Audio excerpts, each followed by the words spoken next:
বড় কথা আমি বারবার বলছি, বিরোধী দলনেতার কথা। উনি প্রত্যেক সময় উনি সুরক্ষা কবচ নিয়ে বসে আছেন। উনি প্রত্যেক সময় আমাদের পুলিশ প্রশাসনকে উনি অপমান করে চলছেন। ম্যাডাম সালমা সুলতানা তৃণমূল নেতা যখন পুলিশের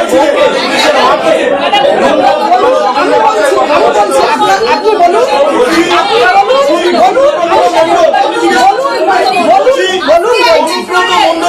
আপনারা কেন চুপ ছিলেন? না, চুপ নেই। আপনি বলতে হবে না, আমরা রবীন্দ্র সদনে করেছি, আপনারা বলতে হবে না। শুনুন, আপনারা বলুন, আমি উত্তর দেব। অনুব্রত মণ্ডলের শুনুন, অনুব্রত মণ্ডলের ওনার যখন হয়েছে ব্যাপারটা জানাজানি হয়েছে, উনি যখন খারাপ ভাষা বলেছেন, ক্ষমা চেয়েছেন, ওনার বিরুদ্ধে কেস হচ্ছে।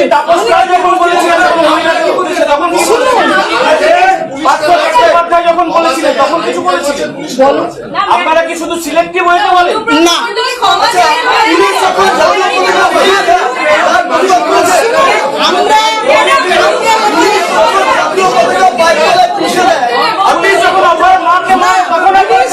পুলিশ জাতীয় পতাকা পায়ের তলায় কোনোদিন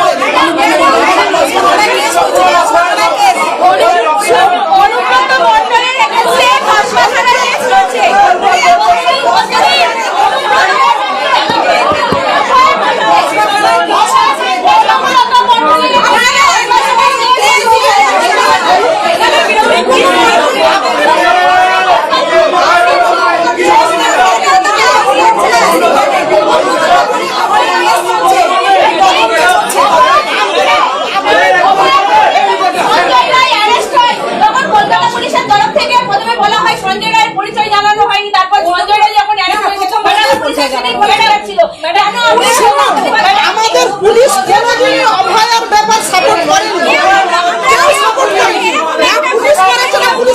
যেটা অনুব্রত মণ্ডলের কথা বলছেন যে অফিসারকে গালাগালি দিয়েছিল, সেটার জন্য স্ত্রীকে গালাগালি দিয়েছিল। দেখুন,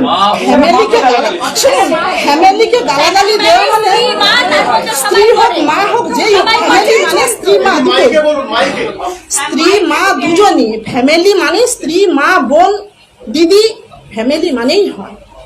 একটা কোয়েশ্চেন, যে ভাষায় গালাগাল দিয়েছিলেন অনুব্রত মণ্ডল, আপনার মনে হয় যে শুধু একবার ক্ষমা চাইলেই সেটা হয় না? না, তদন্ত হচ্ছে। কখনো আপনি ঠিক বলেছেন, তদন্ত হচ্ছে, তদন্ত চলছে। সে যদি নিশ্চয়ই দোষী হয়, তার অবশ্যই তো শাস্তি, কঠোর শাস্তি হবে। তদন্তের অগ্রগতি নিয়ে কি আপনারা খুশি? হ্যাঁ, অবশ্যই খুশি। বীরভূমের কোর কমিটিতে ঢুকিয়ে দেওয়া হলো ম্যাডাম, মুখ্যমন্ত্রী গিয়ে পাশে বসে তিনি লাঞ্চ করছেন, ডিনার করছেন, আপনারা খুশি? আপনাদেরকে কথা বলছি, এখানে আমি পার্টিগত লেভেলের কোনো কথা বলতে আমি চাই না। আমি পার্টি হয়ে আসিনি, আমি এসেছি আমার মান সম্মান নিয়ে, আমি এসেছি ওয়েস্ট বেঙ্গল পুলিশ, কলকাতা পুলিশের আমি ফ্যামিলির জন্য। আমি পার্টির জন্য আসিনি, এখানে আমি পার্টির কনফারেন্স করতে আসিনি, এখানে আমি পার্টির কনফারেন্সের কথা বলতে চাই না। কে বিজেপি, কে তৃণমূল, কে সিপিএম, আমার জানার দরকার নেই।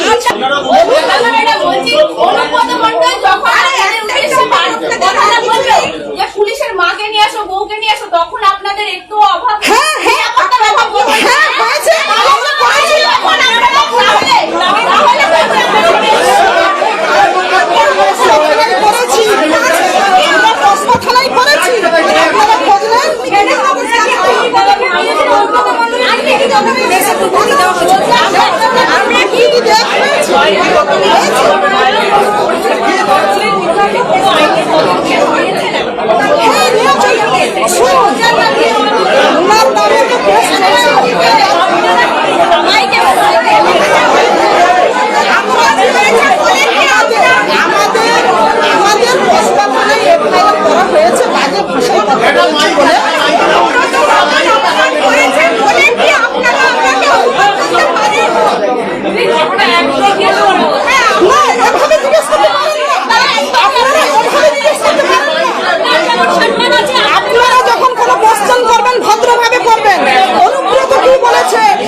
হচ্ছে, যেখানে বাজে যাচ্ছে- ভাষায় গাল হচ্ছে, আমাদের মেয়েরা স্কুল যাচ্ছে, আমাদের ছেলে মেয়ে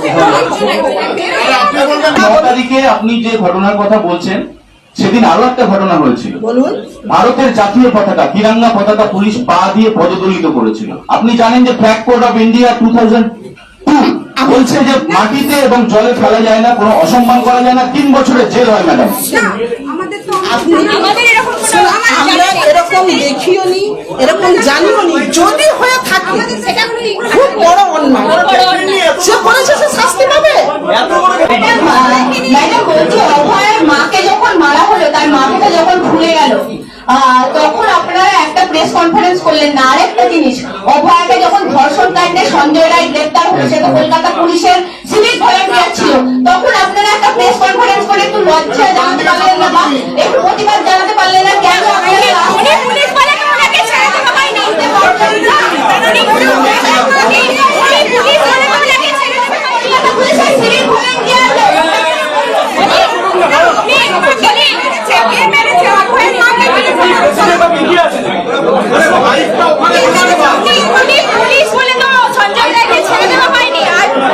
মানে এইটা আপনাদের বাড়ির ঘটনা বলে আপনাদের না, তার কোনো মানে নেই। অভয়ের মাকে কে মেরেছে? পুলিশ কমিশনারের বলছে কুকুর হয়েছে। স্বামী কোন থানায় আছে? আমার ইভি ইভি কোথায়? মানে একটু আপনার স্বামী কোথায়? পোস্টিংটা বলে দিতে হবে। আপনার স্বামী কোথায় আছে? Everyone street EV posting. পুলিশের দায়িত্ব মারা নয়, পুলিশের দায়িত্ব আপনাদেরকে রক্ষা করা। এইটুকু এক্সপ্লেন করে দিন, বীরভূমের দাপুটের তৃণমূল নেতা ওই একটা অনুব্রত মণ্ডল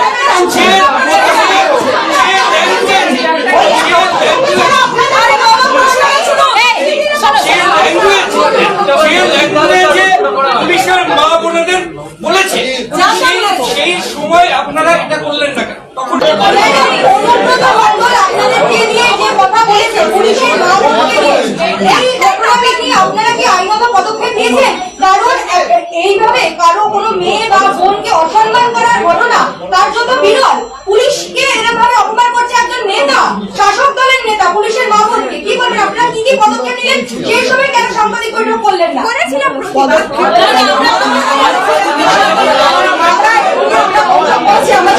আপনারা জানেন যে কলকাতা পুলিশ কখনো পিছিয়ে থাকে না, আপনারা এটা তো মানবেন।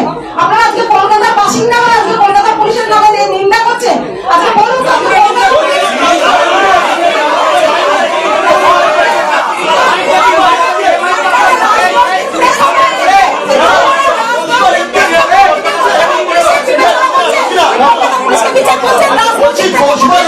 বন্ধ করতে পারলেন? এই যে কলকাতা পুলিশ পিছিয়ে থাকে না, যদি পিছিয়ে না থাকে তাহলে 14 তারিখ রাত্রেবেলা যে ঘটনা ঘটলো কি করছিলেন? এটা তো শুধু কলকাতা, সব রাজ্যেই হয়েছে, অন্য রাজ্যে